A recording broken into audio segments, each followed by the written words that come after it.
जैसे कहते हैं आप पुरुष ही नहीं आप महापुरुष हो, तो कुछ जगहों में ऐसे महापुरुष के कुछ मंदिर हैं, छोटे ही है पेड़ के नीचे, तो उसके बारे में कुछ इंटरेस्टिंग वेरी हटके ऐसी इन्फॉर्मेशन हम लेंगे। बने रहिए, आपको भी मजा आएगा इस इंटरेस्टिंग बाइट को सुनने में। नमस्कार। नमस्कार, मी रोहिदास गुलाटी पाटकर. मी इथे स्थायिक. हो. जसं इथे म्हटलं की महापुरुष म्हणून आम्ही खूप ठिकाणी असं बघितलेत स्थानं, त्याचं महत्व काय किंवा महापुरुष म्हणजे नेमकं कुठलं दैवत आहे? महापुरुष म्हणजे नेमकं काय माहित आहे की हे विष्णूचे दैवत आहे. म्हणजे त्या गावातला तो ब्राह्मण समाजाचा जो महापुरुष म्हणजे उच्च पराकोटीला पोचलेलं आहे. त्यांना सगळं म्हणजे जात धर्म म्हणजे वाईट हे वगैरे काही नाही, तथास्तु म्हणून आशीर्वाद देणार असं दैवत महापुरुष.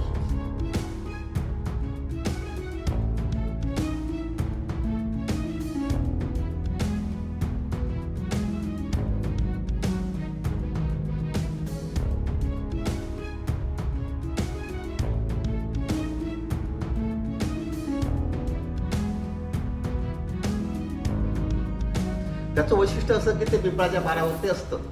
तिथे जुना पिंपळ जर असला तर त्या संदर्भामध्ये त्या दैवताची पूजा माणसानेच निर्माण केलेली, नमस्कार म्हणून. आणि त्याच्यानंतर मग सोमवार गुरुवारी चार बाजूला चार वाती, सोमवारी एखादा नारळ श्रद्धेने की बाबा तूच आमचं रक्षण करता, तूच आमच्या गावाचा सर्व तारण असं जिथे जिथे तुम्ही त्या ज्या गावामध्ये तुम्ही पाहिला ते त्याच प्रकारे महापुरुषाचं महत्त्व.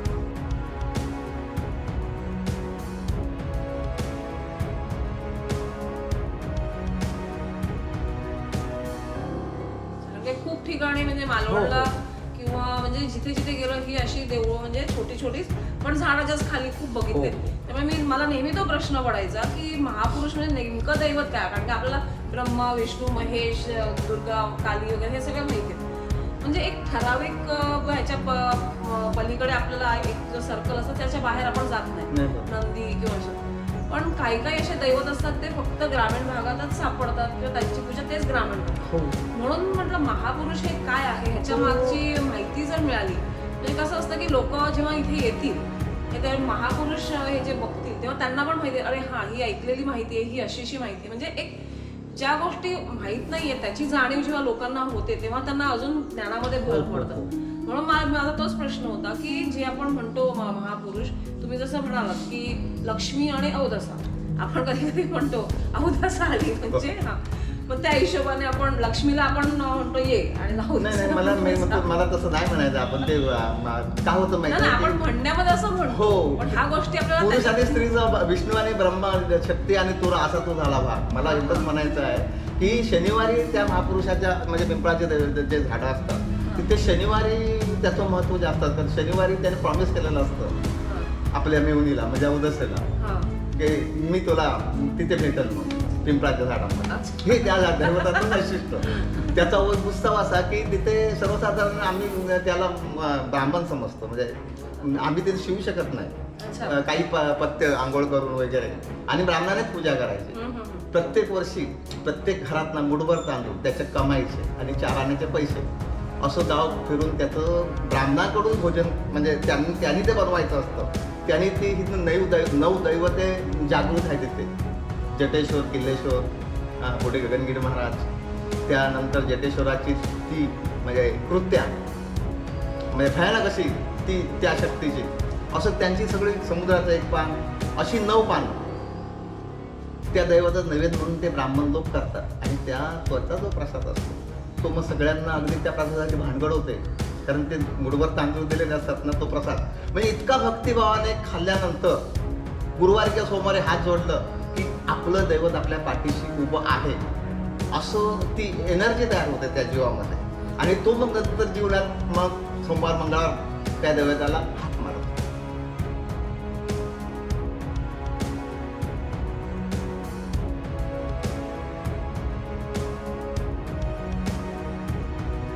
तिथे स्त्रियांना जाणं वर्ज्य आहे असं काहीतरी आहे? हो. कसं माहित आहे की काही दैवत आपल्या महाराष्ट्रामधली म्हणजे तिथे पारावरती सुवेर सुतक सुद्धा आहे. तो आहेच तो भाग.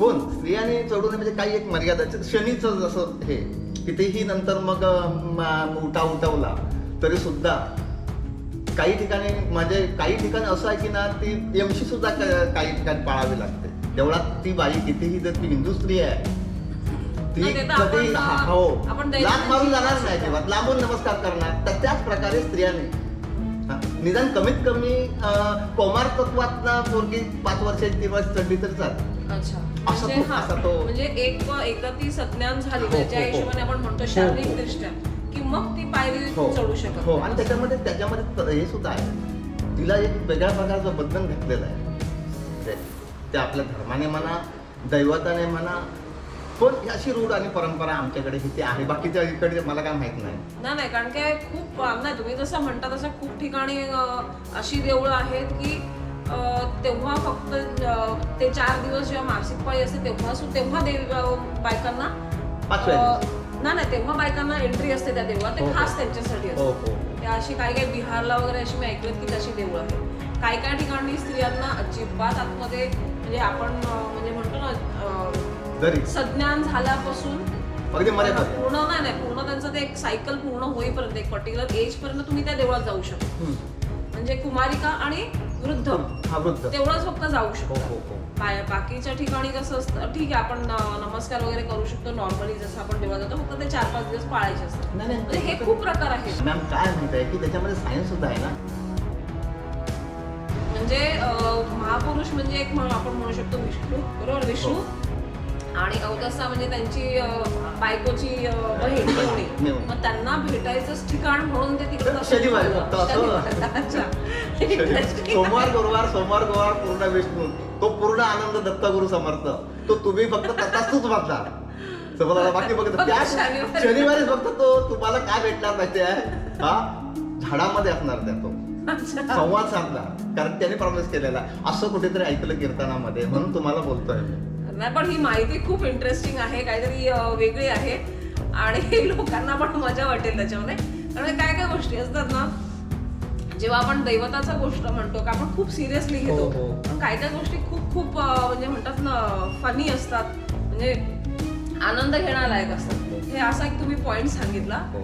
आणि खरंच ते ऐकून खूप मजा वाटली कारण की देवाबद्दल असं पण बोलत नाही मी मुक्त बोलतो तुमच्यावर मला हे ठरवून आलेलो नाही मी नाही पण उलट हे प्रश्न चांगलं आला असतं तो ना. प्रश्न आला त्या अनुषंगाने मी हे नाही केलं. पण ही खरंच एक वेगळं काहीतरी एक तुम्ही सांगितलं आणि हे खरंच म्हणजे कुठे ऐकलं पण नाहीये आणि असं कधी विचार नाही पण इतका खोल तुम्ही आता इतकं मुक्त बोललात आणि मी बाई बरोबर असं बोलू शकत नाही की बाई तू जाऊन कधी ते म्हणून.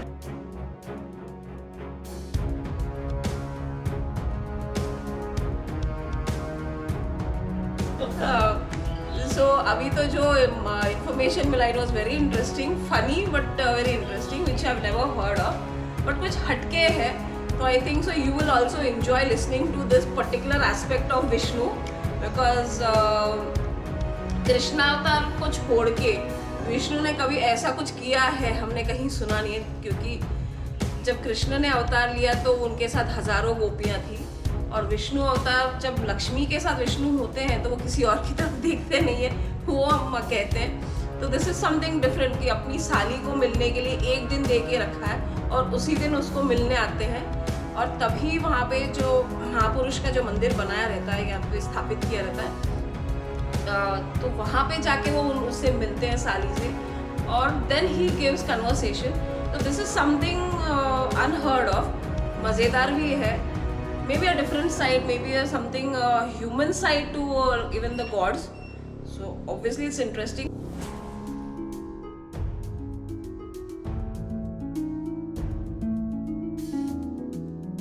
So keep stay tuned for all such kind of things जो आपको कहीं और नहीं मिलेंगी.